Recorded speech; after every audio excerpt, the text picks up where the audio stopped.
మనతో మాట్లాడేందుకు కాలర్ అయితే ఉన్నారు ఒంగోలు నుంచి శ్రీనివాస్ గారు. శ్రీనివాస్ గారు నమస్కారం అండి. నమస్తే సార్. చెప్పండి సమస్య ఏంటండి? సార్ 2012లో మా మామగారు కాలం చేశాడు సార్ అంతకుముందు. అయితే ఒక కొడుకు, ఇద్దరు కూతుళ్ళు.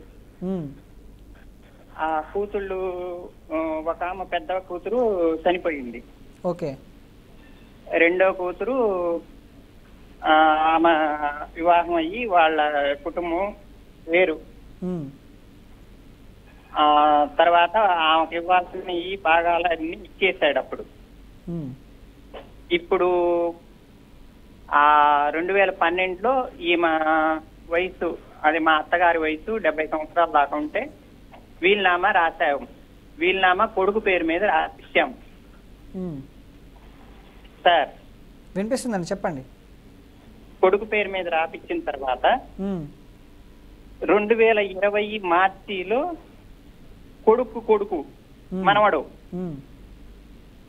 కొడుకు మనవడు మళ్ళీ ఆమె తీసుకెళ్లి వీలునామా రాపించుకున్నాడు వాడి పేరు మీద. ఓకే. ఫస్ట్ కొడుకు పేరు మీద, ఫస్ట్ రాసిన కొడుకు పేరు మీద ఉన్న వీలునామా చెల్లుతుందా చెల్లదా? చూడండి, మనవడు రాసిన వీలు ఆన్లైన్ సార్, కొడుకు రాసిన వీలునామా మాన్యువల్. ఓకే. మనవడికి రాసింది ఆన్లైనా? Online sir. ఓకే. చూడండి, వీలునామా అనేది లైఫ్ టైంలో ఎవరైనా ఎగ్జిక్యూట్ చేస్తే టోటల్ వినిపిస్తుందని చెప్పేది. మాలతి గారి మాటలు వినిపిస్తున్నాయండి శ్రీనివాస్ గారు? సార్ మాలతి గారి మాటలు వినిపిస్తున్నాయా మీకు? వినిపించట్లేదు సార్. వినిపిస్తుంది. హలో చెప్పండి చెప్పండి. అదే సార్, కొడుకు 2012లో రాసిన వీలునామా. ఓకే, నాకు అర్థమైందండి. వన్స్ వీలునామా రాసిన నాకు అర్థమైంది. నేను చెప్పేది వినిపిస్తుందా అనేది ప్రాబ్లం అక్కడ. అయితే ఇప్పుడు వీలునామా అనేది టోటల్ లైఫ్ టైంలో ఎన్నిసార్లైనా చేంజ్ చేసుకోవచ్చు. ఓకే, ఎవరైనా సరే ఎగ్జిక్యూట్ చేయాలనుకుంటే మనసు మారే ఛాన్సెస్ ఉంది కదా. ఫస్ట్ ఒకరి పేరు మీద మార్చొచ్చు, తర్వాత వాళ్ళ పర్సన్ నచ్చలేదు, ఆ పర్సన్ అనుకున్న విధంగా లేరు అన్నప్పుడు ఆ పర్సన్ మళ్ళీ వేరే పర్సన్, అంటే ఇప్పుడు ఎవరైతే ప్రాపర్టీ ఓనర్ ఉంటారో వేరే పేరు మీద మార్చొచ్చు. లైఫ్ టైంలో ఎన్నిసార్లైనా వీలునామా మార్చుకోవచ్చు. బట్ లాస్ట్ వీలునామా ఏదైతే ఉందో అదే చెల్లుబాటు అవుతుంది. సో ఇప్పుడు మీరు కొడుకు అంటారు, కొడుకు తర్వాత మనవడి కూడా చేపించారు కాబట్టి మనవడికే ఆ వీలునామా చెల్లుతుంది. ఓకే. సో లాస్ట్కి ఎవరైతే వీలునామా చేస్తారో వాళ్ళకి ఆ వీలునామా చెల్లుబాటు అవుతుంది. మరొక కాలర్ అయితే ఉన్నారు. రామసుబ్రహ్మణ్యం గారు నమస్కారం అండి. నమస్తే అండి, చెప్పండి సమస్య ఏంటండి? హలో రామసుబ్రహ్మణ్యం గారు, మీ సమస్య ఏంటో చెప్పండి. సార్, మాకు 5 మంది కూతుర్లు. నేను పెద్ద పైన చేసుకున్నా. ఆయన 2012లో చనిపోయినాడు. ఓకే. స్థిరాస్తి వచ్చి ఒక ఇల్లు ఉంది మెయిన్ బజార్లో కమలాపురంలో. అది ఆయన వీలునామాలో 5 మంది కూతుర్లకు సమానంగా భాగం ఉంది అని రాసినాడు. ఆ ఇంటిలో నేను ఉన్నా ఇప్పుడు. ఓకే. అందులో ఒక 3 ఆమె చనిపోయింది. ఇప్పుడు ఆస్తి పంపకాల్లో అది 3 ఆమె భర్తకు చెందుతుందా భాగము, ఇలాంటి వాళ్ళ బిడ్డలకు చెందుతుందా? అంటే మాలతి గారు, ఇప్పుడు 5 మంది కూతుర్లు ఉన్నప్పుడు 3వ ఆమె చనిపోయిందన్నమాట. సో మొదటి ఆమె భర్త ఇక్కడ నివాసం ఉంటున్నాడు అదే ఇంట్లో.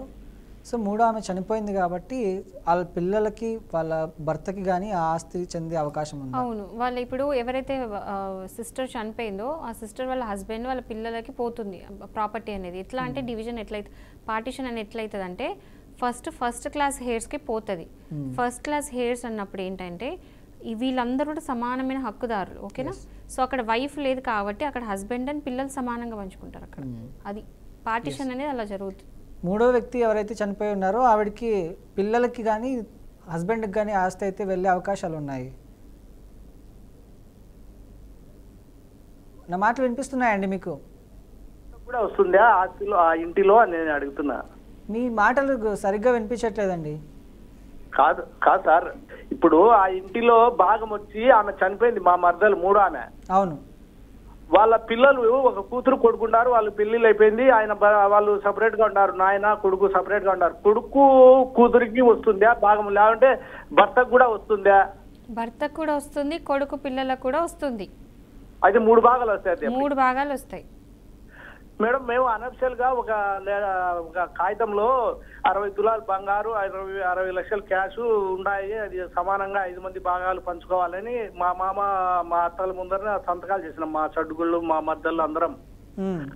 అది లాస్ట్ లో ఆ డబ్బు అంతా, బంగారు డబ్బు అంతా ఆయన కర్నూలులో ఉన్నాడు. ఆయన దగ్గర ఉంది కూతురు, వాళ్ళు బాగున్నారు, మాకు బాగా చూసుకుంటారని అందరి దగ్గర ఎత్తపోయి ఆడబెట్టుకున్నారు.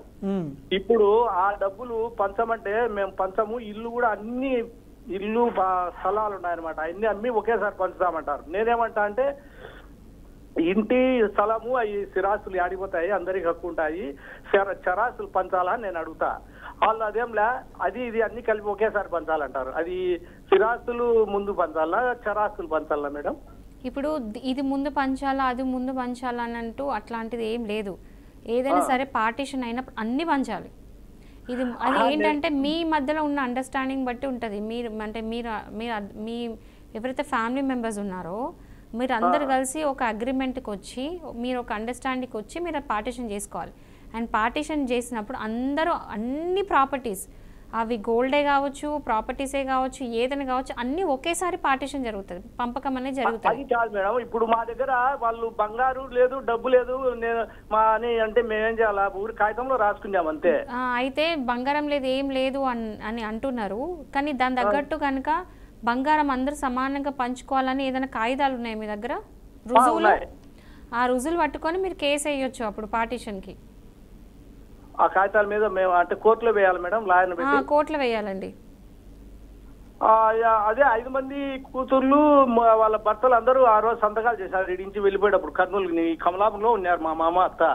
వాళ్ళు మేము చిన్న కూతురు దగ్గర ఉంటామని ఆ బంగారు క్యాష్ అంతా ఎత్తపోయినారు.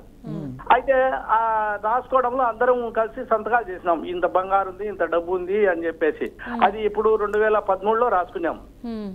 అది చెల్లుతుంది మేడం అట్లా రాసుకునేది? ఇప్పుడు మీరు అన్ని సమానంగా చెల్లుతుందని రాసుకునే ప్రతిదీ చెల్లుతుంది, ఎందుకంటే రాసుకున్నారు.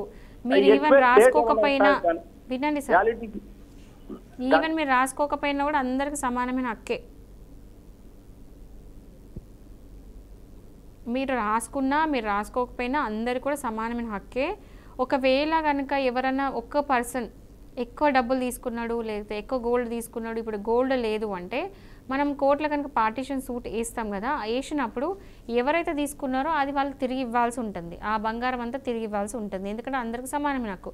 ఒకవేళ వారు ఇవ్వలేని సిచ్యువేషన్ ఉన్నప్పుడు అది ఏదో విధంగా ప్రాపర్టీలో మళ్ళీ కంపెన్సేట్ చేస్తారు.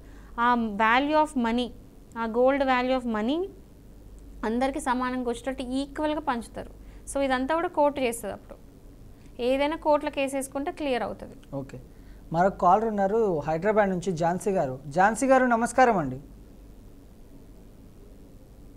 హలో ఝాన్సీ గారు చెప్పండి, మీ సమస్య ఏంటండి?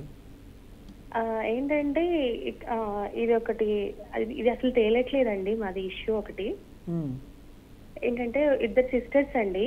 ఓకే. ఇద్దరికి వాళ్ళ ఫాదర్ నుంచి 3 acres వచ్చిందండి ల్యాండ్. సో అందులో ఒక సిస్టర్ ఏం చేశారంటే, అంటే కంబైన్డ్ ల్యాండ్, వాళ్ళు పుట్టి పెరిగి చేసుకుందంతా కంబైన్డ్ కాబట్టి వాళ్ళ సిస్టర్ వాళ్ళు చేసుకుంటున్నారు అనమాట 3 acres. దాంతో పాటు ఇది కూడా నా సిస్టరే అని చెప్పేసి 6 acres కలిపి ఒకరే పొలం చేసుకుంటూ ఉన్నారు. సో ఏంటంటే ఫ్యూ ఇయర్స్ తర్వాత మన ల్యాండ్ మనం తీసుకుందామని చెప్పేసి మీరు మాకు ఇచ్చేయండి అని అడిగారు అనమాట. అందులో ఒక సిస్టర్ అడిగితే వాళ్ళు అన్నారు, అట్లా ఇట్లా ఇస్తాము, మేము ఇవ్వము, మాకే ఇది మాకు కూడా వస్తుంది దీంట్లో అని చెప్పేసి ఇష్యూ చేశారు. ఇష్యూ చేసి దానికి ఒక 10 lakhs అమౌంట్ అడిగారు రిటర్న్. అడిగితే మా ల్యాండ్ తీసుకుని మళ్ళీ మమ్మల్ని 10 lakhs అడుగుతున్నారని చెప్పేసి ఒక ఎవరైతే ఓనర్ ఉంటారో వాళ్ళ హస్బెండ్ ఏం చేశారంటే ఇంజెక్షన్ ఆర్డర్ చేశారు. ఇంజెక్షన్ ఆర్డర్ వేసిన తర్వాత అది కోర్టులో కేసు నడుస్తుంది. వాళ్ళు ఎవరు పిలవలేదు మమ్మల్ని. మేము ఫాలోఅప్ చేస్తానే అన్నాం. లాస్ట్కి వచ్చేసరికి కోర్టులో కేసు ప్రస్తుతానికైతే అది కొట్టేశారండి. అంటే వీళ్ళు రావట్లేదు వాళ్ళు రావట్లేదు అన్నట్టుగా కొట్టేశారు. కానీ ఈ ఇవేంటంటే ఎవరి పేరు ఇద్దరు సిస్టర్స్ కి వాళ్ళ పేరు మీద 3 ఎకర్స్ అని ఉంది ల్యాండ్. అంటే దాంట్లో ఒకటి మా అత్తగారు అన్నమాట. మా అత్తగారి పేరు మీద మా అత్తగారి పేరు ఇప్పటికీ చూపిస్తుంది, ధరణిలోనే చూపిస్తుంది, అన్నిట్లో చూపిస్తుంది. సో ఇప్పుడు మళ్ళీ మేము రిజిస్ట్రేషన్కి వెళ్తే అక్కడ రిజిస్ట్రేషన్ ఆఫీస్ లో ఇది కోర్టులో కేసు డిస్కనెక్ట్ అని ఉంది, కాకపోతే మీరు భూమి చేసుకుంటున్నట్టు మాకు ప్రూఫ్ చూపించండి అంటున్నారు. యాక్చువల్లీ ఏంటంటే ఇది వారసత్వంగా వస్తుంది కదండి, వాళ్ళ పిల్లలు తీసుకోవాలి కదండి. ఇప్పుడు మనం ఎవరిదో ల్యాండ్ తీసుకోవట్లేదు, మన ల్యాండ్ మాకు ఇవ్వండి అని అడుగుతున్నాము. ఆ ల్యాండ్ మీకు ఎలా వచ్చిందండి? ఇది వచ్చేసి మా అత్తగారి ల్యాండ్ అండి. మా అత్తగారు రీసెంట్ గా ఎక్స్పైర్ అయ్యారు. సో ఆవిడ పిల్లలు 5 ఉన్నారు.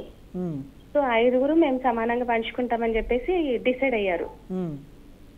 సో అక్కడ రిజిస్ట్రేషన్ ఆఫీస్ కి వెళ్తే ఇది ఇంజెక్షన్ ఆర్డర్ ఉంది కదా అన్నారు. అత్తగారి పేరు మీదే ఉందండి. అది మేము కోర్టులో కేసు వేయక ముందు నుంచి అత్తగారి పేరే ఉంది, ఇప్పుడు కూడా అత్తగారి పేరే ఉంది.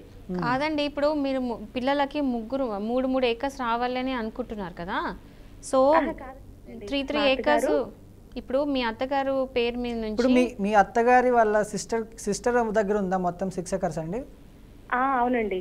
ఓకే, మీ అత్తగారికి పేరు మీద 3 ఎకరాలు ఉంది అండ్ వాళ్ళ సిస్టర్ పేరు మీద 3 ఎకరాలు ఉంది. ఈ 3 ఎకరాలని మీ అత్తగారి కొడుకులు సమానంగా పంచుకోవాలనుకుంటున్నారు 5 మంది. అవునండి. వాళ్ళు ఇవ్వట్లేదు ల్యాండ్, వాళ్ళు ఇవ్వట్లేదు, వాళ్ళు అసలు ల్యాండ్ మీదకి రానివ్వట్లేదండి. సో అన్నిటికీ ఒకటే సొల్యూషన్ అండి. ఇప్పుడు ఇది ఫ్యామిలీ మధ్యలో అయ్యే పేచి కాబట్టి వెళ్ళి పార్టిషన్ సూట్ వేసుకోండి. ఇంజక్షన్ ఉన్నా లేకపోయినా ఏది ఉన్నా మీరు వెళ్ళి పార్టిషన్ సూట్ వేస్తే ఏంటంటే కోర్టే నిర్ధారిస్తుంది వీళ్ళకింత వీళ్ళకింత వీళ్ళకింత అని చెప్పేసి యాజ్ పర్ లా మొత్తం డివైడ్ చేసి ఇస్తుంది. మీరు చేసే పని కోర్ట్ చేస్తుంది అప్పుడు.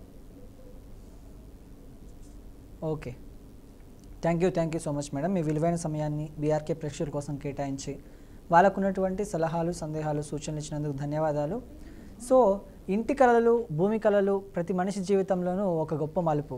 కానీ ఆ కళలు కాపాడేది ఒక చిన్న పేపర్ కాదు, ఆ పేపర్ వెనుక ఉన్న రిజిస్ట్రేషన్ చట్టం. రిజిస్ట్రేషన్ సరిగ్గా చేస్తే భవిష్యత్తు అనేది భద్రంగా ఉంటుంది, లేకపోతే మోసాలు, వివాదాలు అనేవి తప్పవు. మన కోసం ప్రభుత్వం తీసుకొచ్చిన చట్టాలను సరిగ్గా తెలుసుకోవడం, పాటించడం ప్రతి ఒక్కరి బాధ్యత. చట్టం తెలిసిన వాడికి తప్పక గెలుస్తాడు, తెలియని వాడు తప్పక నష్టపోతాడు. ఈరోజు మనం బీఆర్కే న్యాయవేదిక కార్యక్రమం ద్వారా రిజిస్ట్రేషన్ యొక్క ప్రాముఖ్యత, జాగ్రత్తలు, చట్టపరమైన రక్షణలపై స్పష్టత లభించింది అని అనుకుంటున్నాను. మరొక ఎపిసోడ్తో మరో ముఖ్యమైన చట్టంపై మిమ్మల్ని కలుస్తానప్పటి వరకు జాగ్రత్తగా ఉండండి, చట్టాన్ని తెలుసుకోండి, చూస్తూనే ఉండండి బీఆర్కే న్యూస్, తెలుగోడి సత్తా.